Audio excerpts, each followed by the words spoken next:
I got the divorce papers by email while I was doing a 14-hour shift at the forward operating base in Helmand.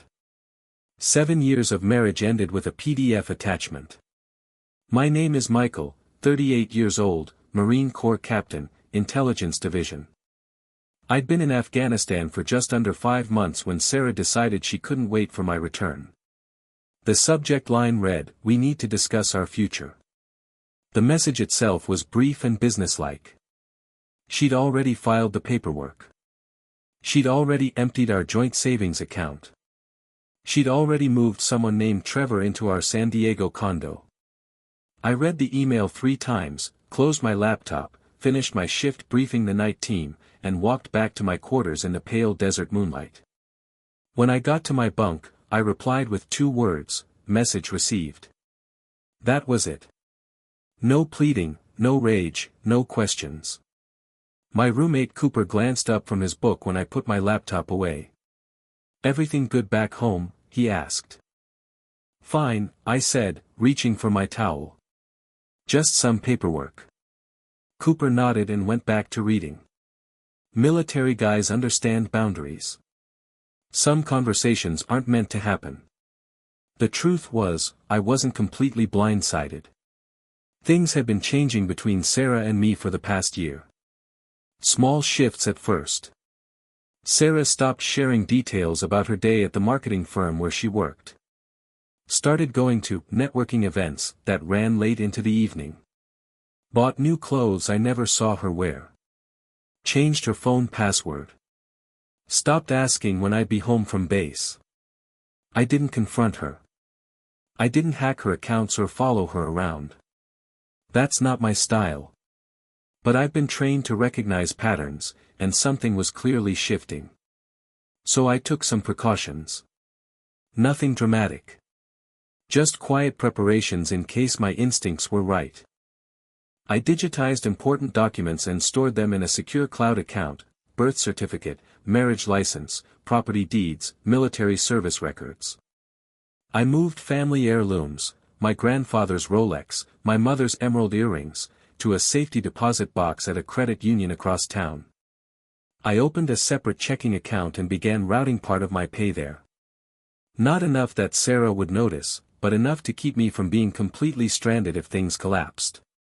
The night before my deployment, we had dinner at our favorite restaurant overlooking Mission Bay. Sarah wore a new dress I hadn't seen before. She drank 3 glasses of wine and talked about possibly changing jobs. "I think I need something more exciting," she said, twirling pasta around her fork but not eating it. At the airport the next morning, she hugged me briefly and said, "Stay safe, okay?" Her eyes were clear and focused somewhere past my shoulder. No tears, no lingering embrace.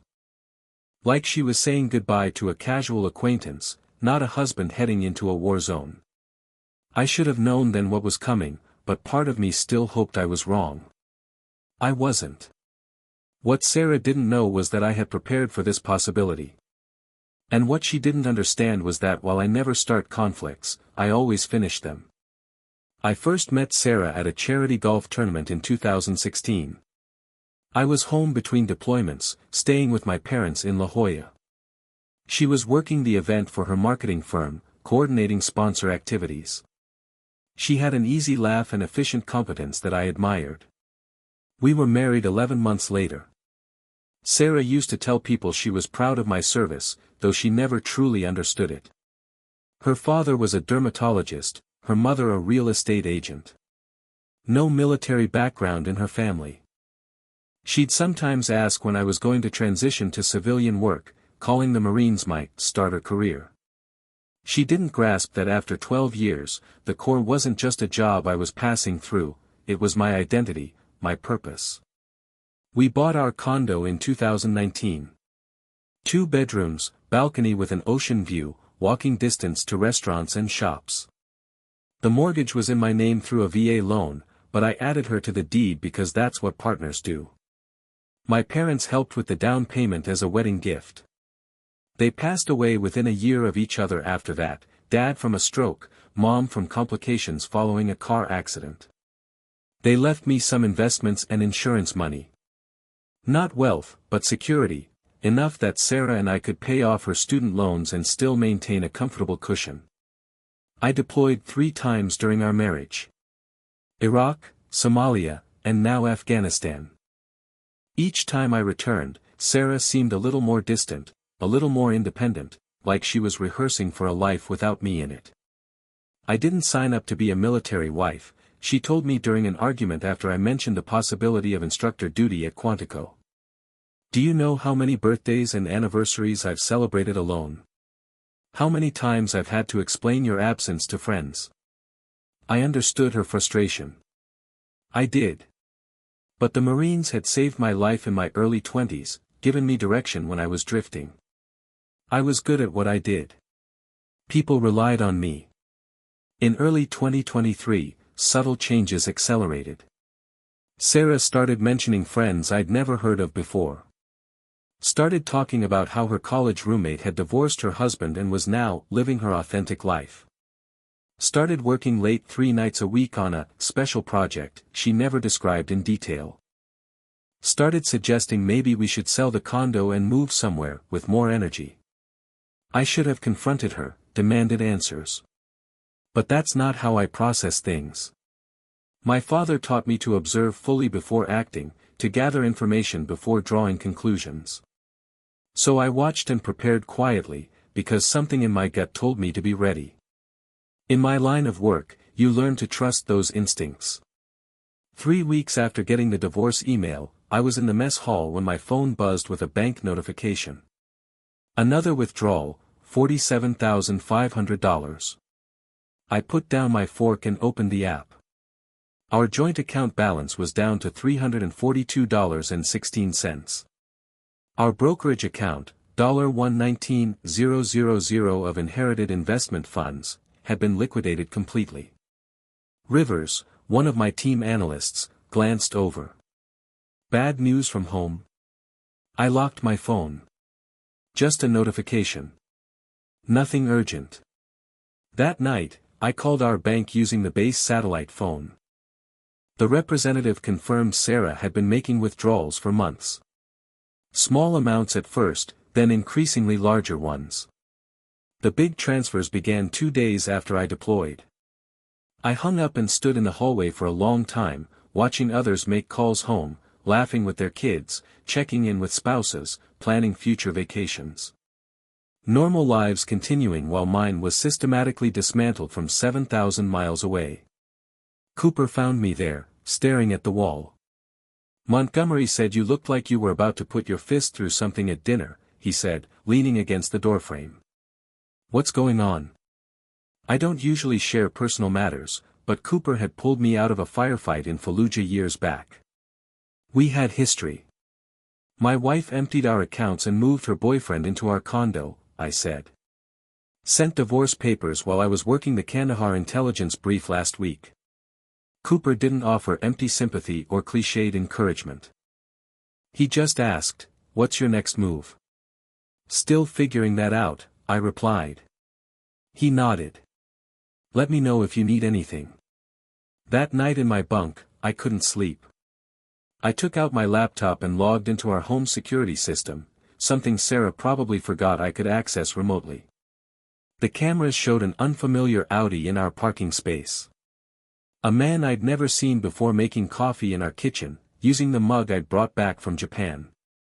Wearing my USMC sweatshirt. Walking our dog, Ranger. Then Sarah appeared, laughing as she wrapped her arms around him from behind. They were in the living room I'd repainted during my last leave. Using the furniture we'd chosen together. Something shifted inside me. Not anger exactly. Something colder, more focused. I closed the laptop and opened my notebook. Made a list, call Dave, law school roommate who became JAG officer, review VA loan terms, check condo refinance options, verify military pension protection status, access home security archive footage. I didn't feel heartbroken anymore. I didn't even feel angry. I felt tactical. This wasn't about emotion now, this was about strategy. At 0430, before my shift started, I sent an email to Dave with the subject line, "Confidential legal consultation needed urgently." His reply came within the hour, "Use secure line. Call tonight 2100 your time." When we connected that evening, I laid out everything that had happened. Dave was silent for a moment after I finished. "Michael, I need to ask, did you ever give Sarah power of attorney before deployment?" "Limited POA for household matters only," I said. "Standard stuff." "Good," Dave replied. "Because what I'm hearing suggests financial exploitation of a deployed service member. That's not just divorce, that's potentially criminal. Here's what you need to do." When we hung up an hour later, I had a clear plan. I didn't need to rage or threaten. I didn't even need to confront Sarah directly. I just needed to document, report, and let the system work as designed. 2 months later, I was back on American soil. I didn't tell Sarah I was returning. Didn't call, didn't text. I checked into a hotel near the Marine Corps base under a different name and contacted Dave. We met at a coffee shop in La Jolla, far from my neighborhood. Dave looked the same as always, military precise even in civilian clothes, though the flecks of gray at his temples were new. "You look like hell," he said, sliding a thick folder across the table. "Feel like it too," I replied. Dave tapped the folder. "Everything we discussed. Property documents, bank records, military protections documentation, and this," he pulled out a separate stack of papers. "Found something when I had my financial crimes buddy looking into your accounts. It was a home equity line of credit application with my signature on it. Except it wasn't actually my signature. The loop on the M was wrong, and the L in Michael was crossed, something I never do." "Sarah did this?" I asked, though I already knew the answer. Dave nodded. 6 weeks ago. Took out $175,000 against your condo equity. Your signature was required since the VA loan is in your name. Forge my signature, drain the equity from our home, empty our accounts, and divorce me, I said flatly. Efficient. "There's more," Dave said, his face grim. "The boyfriend, Trevor Kelly, has a history. 2 prior relationships with military spouses during deployments. Both ended with financial irregularities. He's careful though, never crossed state lines, kept amounts just under felony thresholds. No charges ever filed." I took a deep breath. "What are my options?" "Several," Dave said. "But first, you need to decide what you want." I thought about it for a moment. "I want what's legally mine, and I want to make sure this doesn't happen to anyone else." Dave smiled slightly. "Then here's what we do." The next day, I drove past our condo. Trevor's Audi was gone, but Sarah's Volvo was in the parking lot. I sat in my rental car down the street, watching our building. I thought about walking up, confronting her in person. But that wasn't the plan. Instead, I drove to our bank and met with the senior fraud investigator. I showed my military ID, showed them the forged HELIC documents, showed them the suspicious withdrawal patterns coinciding exactly with my deployment dates. The investigator's expression grew increasingly serious. "Captain, we take financial exploitation of deployed service members very seriously," he said. "I'll need to escalate this immediately." "I understand," I replied. "I've already filed reports with the NCIS and Financial Crimes Task Force." That evening, I got a text from Sarah, someone from the bank called asking strange questions. "Is this your doing? We need to talk." I didn't respond. The next morning, I went to the county recorder's office and filed paperwork contesting the home equity loan due to fraud. I registered a formal complaint that no changes to the property could be processed without in-person identity verification. 2 days later, Sarah called. I let it go to voicemail. "Michael, whatever you're doing needs to stop. This divorce doesn't have to be difficult. We can handle this like adults if you would just talk to me. Call me back. Like adults." The same phrasing from her email. I deleted the message without responding. Dave called that afternoon with updates.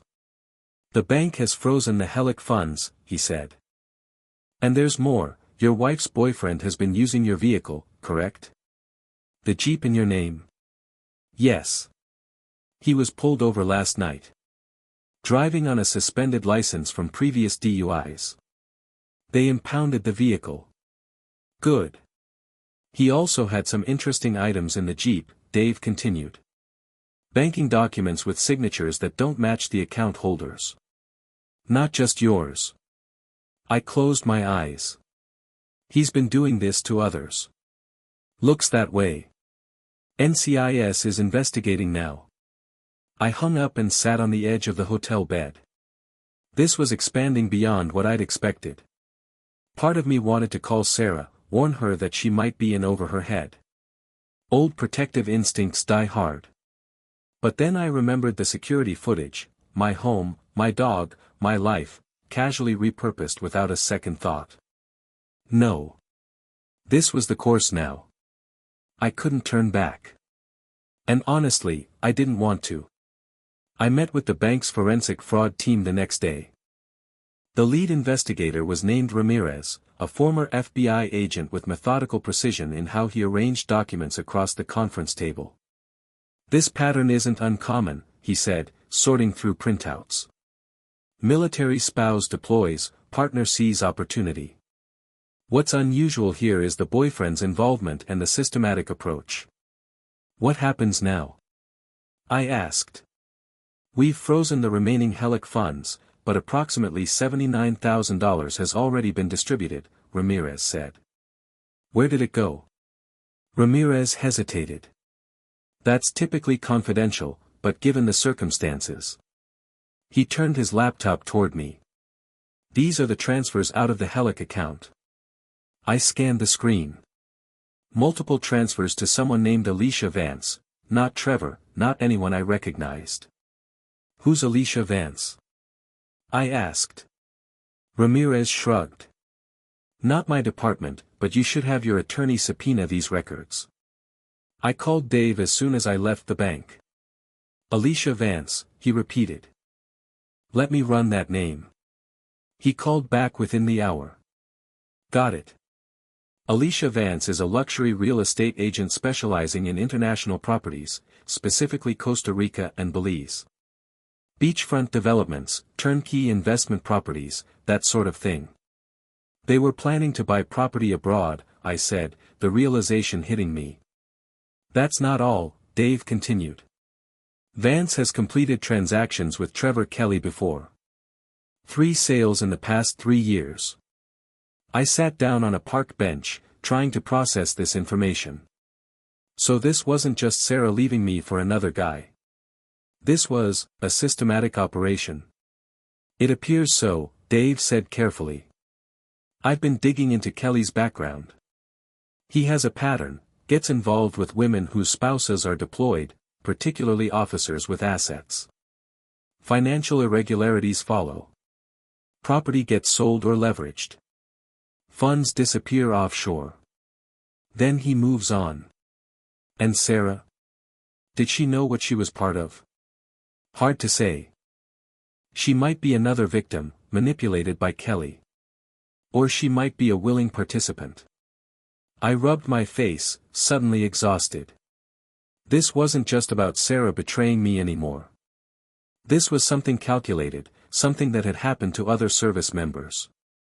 What do we do? I asked.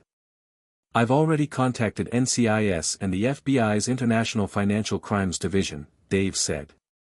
This crosses multiple jurisdictions, involves military personnel, and includes international money movement. They're very interested. That night, I sat in my hotel room, drinking a beer and trying to make sense of everything. Was Sarah a victim or accomplice? Had our entire marriage been a long con, or had she been manipulated by a predator who specialized in targeting military families? Did it even matter at this point? My phone buzzed with a text from Sarah, Michael, please call me. The bank is saying something about fraud investigation and Trevor was arrested for driving your Jeep. I don't understand what's happening. I stared at the message for a long time, then typed, "Who is Alicia Vance?"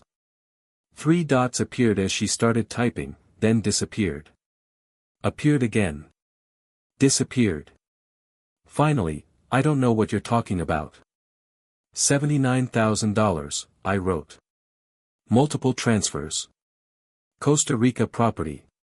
No response for several minutes, then simply, "It's not what you think." I turned off my phone and went to bed. The next morning, Dave called. NCIS wants to meet. They've been investigating Kelly for months. You're not his first target, but your case might be what finally stops him. For the first time since receiving that divorce email in Afghanistan, I felt something close to satisfaction, not because my marriage was over, but because the truth was finally surfacing. I met with the NCIS investigators at their office on base. Special Agent Winters and Special Agent Cortez recorded my statement and collected copies of all documents Dave and I had gathered. Your case helps establish the pattern we've been tracking, Agent Winters explained. Shows organization, intent, consistency of methods. Makes it a conspiracy rather than isolated incidents. What about Sarah? I asked. My wife. Soon-to-be ex-wife. The agents exchanged glances. We're still determining her level of involvement, Agent Cortez said carefully. Was there financial pressure before your deployment? Suggestions about selling properties or accessing funds? I thought back. She started saying we were house poor about 8 months ago. That we needed to diversify by selling the condo. I didn't see the need, our mortgage payments were manageable on my salary. Agent Winters made notes. When did that start? Last summer. Around August. And when did Trevor Kelly enter the picture? I don't know exactly. But based on credit card statements, they started frequenting the same restaurant in September. When we finished, Agent Winters handed me her card. We'll be in touch. In the meantime, don't confront your wife or Kelly directly. We need to build this case methodically. I nodded. Understood. That evening, I drove to our neighborhood again and parked where I could see the condo. Trevor's Audi was back in the lot. Sarah's car was gone. My phone buzzed with a text, "We need to talk face to face. Meet me at Torrey Pines State Beach tomorrow at noon." I showed the message to Dave over breakfast the next morning. "Don't go," he advised immediately. "Nothing good comes from confrontation at this stage." "I won't," I agreed. "But I'm curious what she's doing today while thinking I'm meeting her." We drove to the condo at 11:30 a.m. At 11:45, Sarah came out, got in her car, and drove away toward the beach. "Now what?" Dave asked. "Now we wait," I replied. 20 minutes later, a luxury SUV with Coastal Elite Properties on the door pulled into the lot. A well-dressed woman got out. Trevor emerged from the building to greet her. "That's not Alicia Vance," Dave said, checking his phone. "Different agency." They talked briefly in the parking lot before heading inside. "Should we follow?" Dave asked. I shook my head. "No need." I pulled out my phone and opened the security app. I upgraded our system before deployment. Interior and exterior cameras, cloud storage. Dave smiled. "You never mentioned that." "Never came up," I said, angling the screen so he could see. The woman, Trevor introduced her as Melissa from Pacific Luxury Realty, was walking through our condo with a tablet, making notes. Trevor was pointing out features, gesturing expansively. I turned up the volume. "We should list by end of month," Melissa was saying. "I already have interested buyers. Cash offers, quick closes." "How much?" Trevor asked. "If we list at $850,000, we'll get offers around $795,000, she replied. In this market, that's excellent. What about the husband? Trevor asked. He's been causing problems with the bank. Melissa waved dismissively. Military officers are all the same. They make noise, but they're busy people with careers to manage. Once he realizes fighting will delay his deployment bonus, he'll take a settlement. I looked at Dave. You getting this? He was already recording the feed on his phone. Every word. I forwarded the security access to Agent Winters with a brief message, happening now at my residence. 45 minutes later, NCIS and local police vehicles surrounded our condo building. From our vantage point down the street, I watched as agents led Trevor and the real estate agent out in handcuffs. My phone rang, Agent Winters. Got them discussing the fraudulent property sale and acknowledging prior knowledge of financial crimes, she said. Plus conspiracy and wire fraud. We'll need another formal statement from you. Of course, I said. Captain Reynolds, she added, your wife just arrived at the scene. She appears quite distraught. I looked toward the condo. Sarah was standing near her car, hand over her mouth, watching officers carrying boxes of documents from our home. What happens to her? I asked. That depends, Winters replied, on what she knew, and on what you want. I watched Sarah for a long moment. 7 years of marriage. Good years, in the beginning, before whatever this had become. I just want what's right, I said finally. The federal case progressed quickly. Trevor and the real estate agent, who turned out to be working with Alicia Vance, both accepted plea deals, implicating each other and several other conspirators in what investigators discovered was a multi-state operation targeting military families with assets. Sarah maintained she knew nothing about the larger scheme. She claimed Trevor had convinced her I was hiding money and planning to leave her with nothing after deployment. She said the forgery and financial moves were his idea, she'd just gone along with it out of fear and manipulation. Maybe that was true. Maybe it wasn't. In the end, she agreed to a settlement, full restitution of stolen funds, forfeiture of any claim to the condo or my military pension, and a signed confession about the forgery. In exchange, I didn't press criminal charges against her. The divorce was finalized 6 months after that email arrived in Afghanistan. No fault, clean break, all things considered. The day the final paperwork was signed, I received a call from Agent Winters.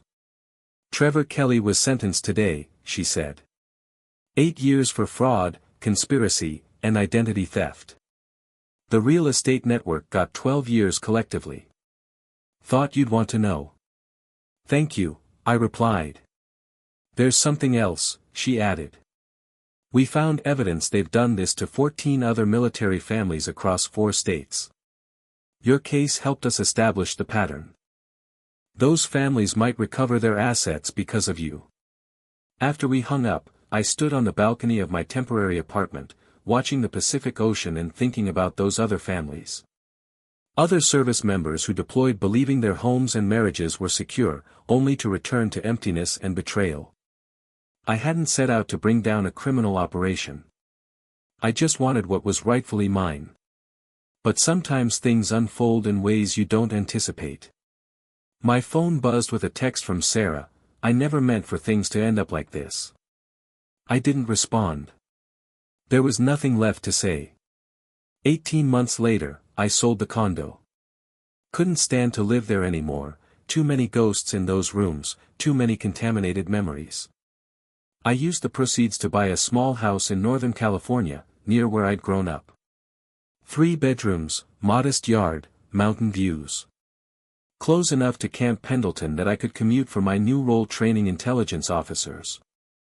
I adopted a dog, a Belgian Malinois named Valor, from a program that rehabilitates military working dogs. Started kayaking on weekends. Began dating occasionally, nothing serious. Sometimes I thought about Sarah, wondered where she'd ended up. Dave heard she'd moved to Phoenix, working for a hotel management company. Starting over, I suppose. I didn't hate her anymore, didn't feel much of anything about her, to be honest. She'd made her choices, and I'd made mine. One Saturday morning, I received an email from a woman in Virginia Beach. Her husband was a Navy pilot, deployed when Trevor and his associates had attempted their scheme on her.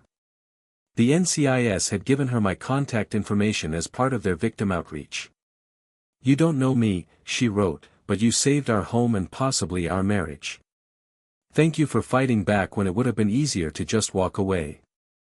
I read the message twice, then saved it to a special folder. Some days, when doubts crept in or the silence grew too heavy, I'd open that email and remember that something meaningful had emerged from all the wreckage. Last I heard, Trevor was still serving his sentence. The real estate network had been completely dismantled. For once, the system had worked as it should. As for me, I was finding my way forward one day at a time. Building something new, something that couldn't be forged or stolen or betrayed. Something that was just mine. And for the first time in years, that felt like enough.